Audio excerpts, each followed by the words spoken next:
English ഒരു ബാലികേറാമലെ അല്ലതിൻ്റെ പുതിയ അധ്യായത്തിലേക്ക് എല്ലാവർക്കും സ്വാഗതം. നമ്മൾ കഴിഞ്ഞ വീഡിയോയിൽ കൂടി പാർട്സ് ഓഫ് സ്പീച്ചിലെ ഡിറ്റർമിനേഴ്സിൽ പെടുന്ന ദ എന്ന ഡെഫിനിറ്റ് ആർട്ടിക്കിളിൻ്റെ ഉപയോഗവുമായി ബന്ധപ്പെട്ടുള്ള കാര്യങ്ങളാണ് പഠിച്ചത്. ഇന്ന് നമ്മൾ ഈ വീഡിയോയിൽ കൂടി പഠിക്കാൻ പോകുന്നത് ഡിറ്റർമിനേഴ്സിലെ ഇൻഡെഫിനിറ്റ് ആർട്ടിക്കിളായ എ, ആൻ എന്നീ ആർട്ടിക്കിൾസിനെ പറ്റിയാണ്. എ, ആൻ എന്നീ ആർട്ടിക്കിളുകൾ പല സന്ദർഭങ്ങളിലും എ, ആൻ ഇതിലേതാണ് ഉപയോഗിക്കേണ്ടതെന്നുള്ള കൺഫ്യൂഷൻ നിലനിൽക്കുന്നതായിട്ട് നമുക്ക് കാണാം. അതേപോലെ തന്നെ മത്സര പരീക്ഷകളിലൊക്കെ തന്നെ ആർട്ടിക്കിൾസുമായി ബന്ധപ്പെട്ടുള്ള ക്വസ്റ്റ്യനുകളൊക്കെ വളരെ ധാരാളമായിട്ട് നമ്മൾ കണ്ടുവരാറുണ്ട്. ആ കാര്യങ്ങളൊക്കെ മുൻനിർത്തിക്കൊണ്ട് നമ്മൾക്ക് എ, ആൻ എന്നീ ആർട്ടിക്കിളുകളെ പറ്റി ഈ വീഡിയോയിൽ കൂടി പഠിക്കാം. ആദ്യമായിട്ടാണ് ഈ ചാനൽ കൂടിയുള്ള വീഡിയോസ് നിങ്ങൾ കാണുന്നതെങ്കിൽ തീർച്ചയായും നിങ്ങൾ സബ്സ്ക്രൈബ് ചെയ്യുക. അതേപോലെ തന്നെ ഈ ചാനലിൽ നിന്നുള്ള വീഡിയോസിന്റെ നോട്ടിഫിക്കേഷൻസ് നിങ്ങൾക്ക് കിട്ടുന്നതിന് വേണ്ടി സബ്സ്ക്രൈബ് ബട്ടന് താഴെയുള്ള ബെൽ ബട്ടൺ അമർത്തുക. അതേപോലെ തന്നെ ഈ വീഡിയോസിനെ പറ്റിയുള്ള അഭിപ്രായങ്ങളും സജഷൻസും ഒക്കെ നിങ്ങൾ കമന്റ്സ് ബോക്സിൽ കൊടുക്കുക. അപ്പോൾ നമുക്ക് എ, ആൻ എന്നീ ഇൻഡെഫിനിറ്റ് ആർട്ടിക്കിളുകളുടെ ഉപയോഗവുമായി ബന്ധപ്പെട്ടുള്ള സെന്റൻസുകളിലേക്ക് കടന്നു എന്ന് നോക്കാം. ആദ്യത്തെ sentence, he is A boy, he has A pen, he is A doctor, the Ganga is A river, Israel is a small country. ഈ പറഞ്ഞ സെന്റൻസുകൾ കൂടി നമുക്ക് ഇൻഡെഫിനിറ്റ് ആർട്ടിക്കിളിലെ എ എന്ന ആർട്ടിക്കിൾ ഏത് സന്ദർഭങ്ങളിലാണ് ഉപയോഗിച്ചിരിക്കുന്നതെന്ന് നോക്കാം. ആദ്യത്തെ സെന്റൻസിൽ ഹി ഈസ് എ ബോയ്, അവിടെ എ ബോയ് എന്നാണ് ഉപയോഗിച്ചിരിക്കുന്നത്. നമുക്കറിയാം ബോയ് അല്ലെങ്കിൽ ആൺകുട്ടി എന്ന് പറയുന്നത് ഒരു നാമമാണ്. അവിടെ ബോയ് അല്ലെങ്കിൽ ആൺകുട്ടി എന്ന് പറയുമ്പോൾ കൺസണന്റ് അല്ലെങ്കിൽ വ്യഞ്ജനാക്ഷര ശബ്ദത്തിലാണ് തുടങ്ങുന്നത്. അങ്ങനെ വ്യഞ്ജനാക്ഷരം അല്ലെങ്കിൽ കൺസണന്റ് ആയിട്ടോ അല്ലെങ്കിൽ ആ ശബ്ദത്തിലോ തുടങ്ങുന്ന ബോയ് എന്ന നൗണിന് പിറകിലായിട്ടാണ് നമ്മൾ ഡിറ്റർമിനേഴ്സിലെ ഇൻഡെഫിനിറ്റ് ആർട്ടിക്കിളായ എ ഉപയോഗിച്ചിരിക്കുന്നത്. അവനൊരു ആൺകുട്ടിയാണ്, എ ബോയ്. അതേപോലെ രണ്ടാമത്തെ സെന്റൻസിലും ഹി ഹാസ് എ പെൻ, അവനൊരു പേനയുണ്ട്. അവിടെയും പെൻ എന്നുള്ളത് വ്യഞ്ജനാക്ഷര ശബ്ദത്തിൽ തുടങ്ങുന്ന നാമമാണ്. ആ നാമത്തിന് തൊട്ടു പിറകിലായിട്ടാണ് നമ്മൾ ഇൻഡെഫിനിറ്റ് ആർട്ടിക്കിളായ എ ഉപയോഗിച്ചിരിക്കുന്നത്.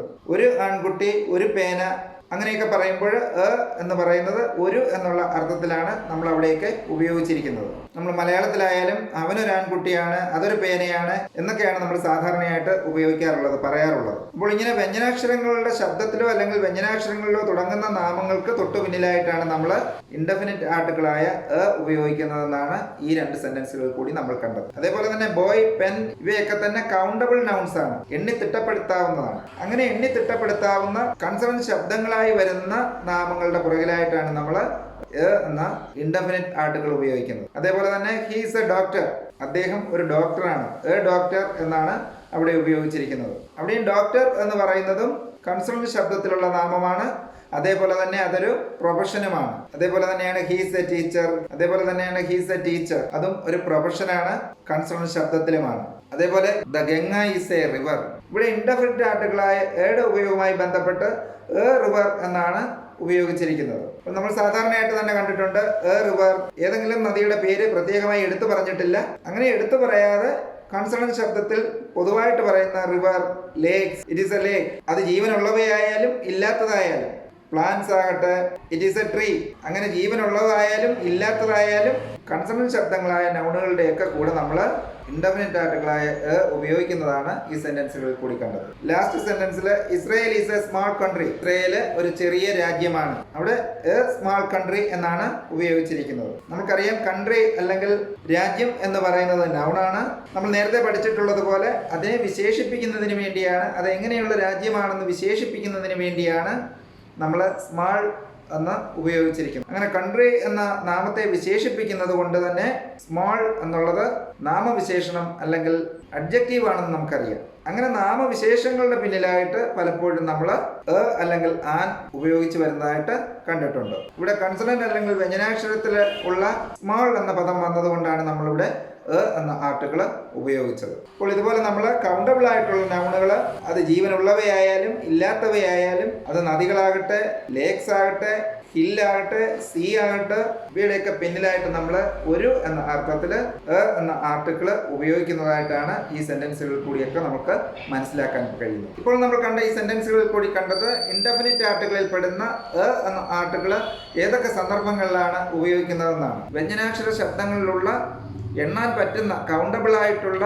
നാമങ്ങളുടെ, അത് ജീവനുള്ളവയായാലും ഇല്ലാത്തവയായാലും അവയുടെ പിന്നിലായിട്ട് നമ്മൾ എ എന്ന ആർട്ടിക്കിൾ ഉപയോഗിക്കുന്നതാണ് ഈ സെന്റൻസുകളിൽ കൂടി കണ്ടത്. ഇനി നമുക്ക് എ എന്ന ആർട്ടിക്കിളിന്റെ വളരെ പ്രധാനപ്പെട്ട അടുത്ത ഉപയോഗത്തിലേക്ക് കടക്കാം. ആദ്യത്തെ sentence, India is a union of states, Nalanda is a university, he is a European, ഈ സെന്റൻസുകളിൽ ആദ്യത്തെ സെന്റൻസിൽ India is a union of States.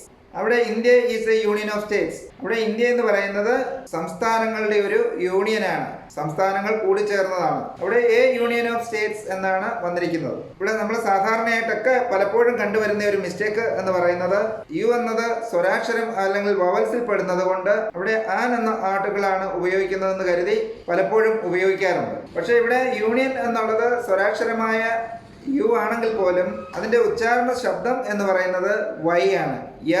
Union എന്നാണ്. അപ്പോൾ ഏതെങ്കിലും ഒരു നാമം അല്ലെങ്കിൽ നാമവിശേഷണം വവൽസ് എന്നതിലുപരി അതിന്റെ ഉച്ചാരണ ശബ്ദം വരുന്നത് സ്വരാക്ഷരത്തിലല്ലെങ്കിൽ നമ്മൾ തീർച്ചയായും എന്ന ആർട്ടിക്കിളാണ് ഉപയോഗിക്കേണ്ടതെന്നാണ് ആ സെന്റൻസിൽ കൂടി നമുക്ക് വ്യക്തമാകുന്നത്. അവിടെ യൂണിയൻ എന്നുള്ളത് സ്വരാക്ഷരമായ അല്ലെങ്കിൽ വവൽസിലായ യുവിലാണ് തുടങ്ങുന്നതെങ്കിൽ പോലും അതിന്റെ ഉച്ചാരണം അല്ലെങ്കിൽ വൈ എന്നായതുകൊണ്ടാണ് നമ്മൾ എന്ന ആർട്ടിക്കിൾ ഉപയോഗിച്ചത്.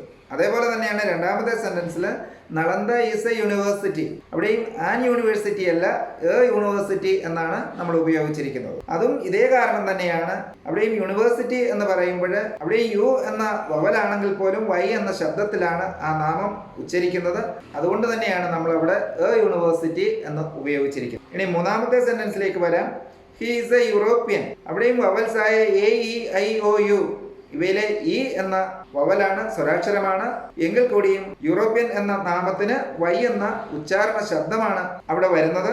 അതുകൊണ്ട് തന്നെ യൂറോപ്യൻ എന്ന നാമത്തിന്റെ തൊട്ടു പിറകിലായിട്ട് നമ്മൾ എന്ന ആർട്ടിക്കിളാണ് ഉപയോഗിച്ചിരിക്കുന്നത്. അപ്പോൾ എന്ന ആർട്ടിക്കിളിന്റെ ഉപയോഗമായിട്ട് ഇപ്പോൾ കണ്ട സെന്റൻസുകൾ കൂടി നമുക്ക് മനസ്സിലായത് നാമങ്ങളോ അല്ലെങ്കിൽ നാമവിശേഷണങ്ങളോ ആയി വരുന്ന പദങ്ങള് vowels A E I O U എന്നീ സ്വരാക്ഷരങ്ങളിലാണ് തുടങ്ങുന്നതെങ്കിൽ പോലും അവയുടെ ഉച്ചാരണ ശബ്ദം ഈ സ്വരാക്ഷരങ്ങളുടെ ഉച്ചാരണങ്ങളിൽ നിന്ന് വ്യത്യസ്തമായിട്ട് അല്ലെങ്കിൽ വൈലാണ് തുടങ്ങുന്നതെങ്കിൽ അവയുടെ പിന്നിലായിട്ട് നമ്മൾ ആൻ അല്ല എ എന്ന ആർട്ടിക്കിളാണ് ഉപയോഗിക്കുന്നതെന്നാണ്. അതുകൊണ്ടാണ് നമ്മൾ A university, A union of States, A European എന്നൊക്കെ ആ സെന്റൻസുകളിൽ നമ്മൾ ഉപയോഗിച്ചത്. ഇനി നമ്മൾ അടുത്തതായിട്ട് ഇൻഡെഫിനിറ്റ് ആർട്ടിക്കിളിലെ ആൻ എന്ന ആർട്ടിക്കിളിന്റെ ഉപയോഗവുമായി ബന്ധപ്പെട്ടുള്ള സെന്റൻസുകളിലേക്കാണ് കടക്കാൻ പോകുന്നത്. ആദ്യത്തെ sentence, Sam is an honest man. Raju will reach there in an hour. He bought an umbrella. It is an orange. ഈ സെന്റൻസുകൾ കൂടി നമ്മൾക്ക് ആൻ എന്ന ഇൻഡെഫിനിറ്റ് ആർട്ടിക്കിൾ ഏത് സന്ദർഭങ്ങളിലാണ് ഉപയോഗിക്കുന്നതെന്ന് നോക്കാം. ആദ്യത്തെ സെന്റൻസിൽ Sam is an honest man. Sam ഒരു സത്യസന്ധനായ മനുഷ്യനാണ്. അവിടെ സത്യസന്ധനായ, ഓണസ്റ്റ് എന്നുള്ളത് അഡ്ജക്റ്റീവാണ്. മാൻ എന്ന നാമത്തിന്റെ അഡ്ജക്റ്റീവാണ്. സത്യസന്ധനായ മനുഷ്യൻ എന്നാണ്. എങ്ങനെയുള്ള മനുഷ്യനാണ്? സത്യസന്ധനായ മനുഷ്യനാണ്. അവിടെ ഓണസ്റ്റ് എന്ന് പറയുമ്പോൾ അവിടെ എച്ച് എന്നുള്ളത് കൺസണന്റ് ആണ്, വ്യഞ്ജനാക്ഷരമാണ്. കൺസണന്റായ അക്ഷരമാണെങ്കിലും അവിടെ സ്വരാക്ഷരത്തിൽപ്പെടുന്ന A E I O U ഇവയിലെ ഒ എന്ന ശബ്ദമാണ് നമുക്ക് ഓണസ്റ്റ് എന്ന് പറയുമ്പോൾ കിട്ടുന്നത്. അതുകൊണ്ടാണ് വ്യഞ്ജനാക്ഷരമായ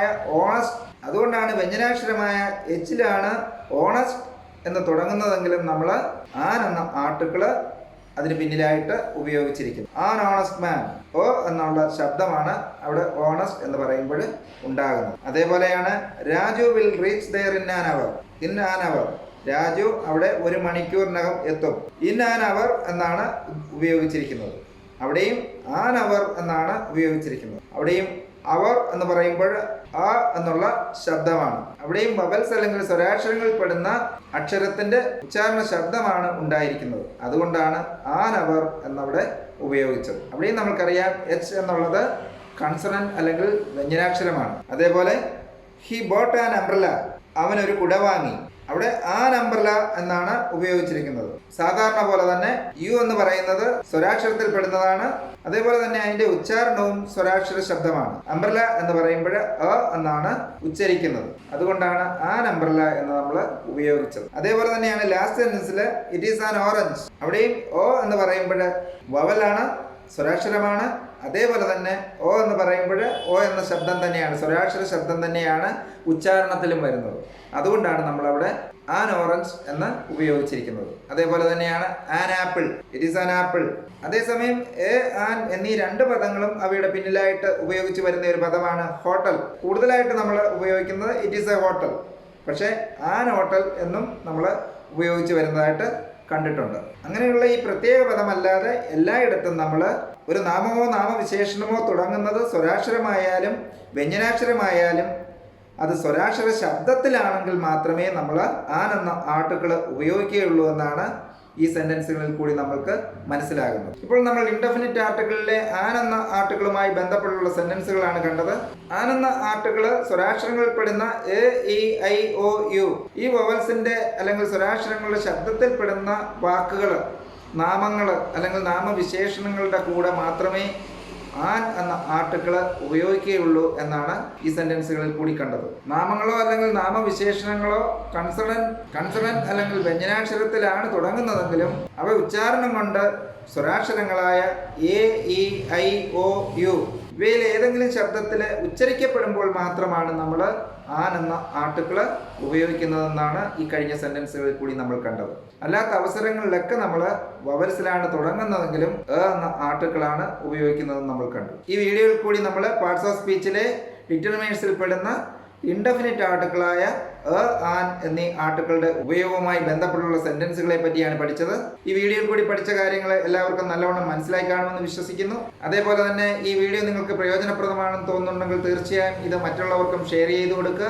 അതേപോലെ തന്നെ ആൻ എന്നീ ഈ ആർട്ടിക്കിളുടെ ഉപയോഗം വളരെ കൃത്യമായിട്ട് മനസ്സിലാക്കി ശരിയായ ആർട്ടിക്കിൾ ശരിയായ സ്ഥലത്ത് ഉപയോഗിക്കാൻ പ്രാക്ടീസ് ചെയ്യുക. അങ്ങനെ പ്രായോഗികമായിട്ട് പഠിച്ച് നമുക്ക് ഇംഗ്ലീഷിനെ ഒരു ബാലികേറാമലെ അല്ലാതെയാക്കാം.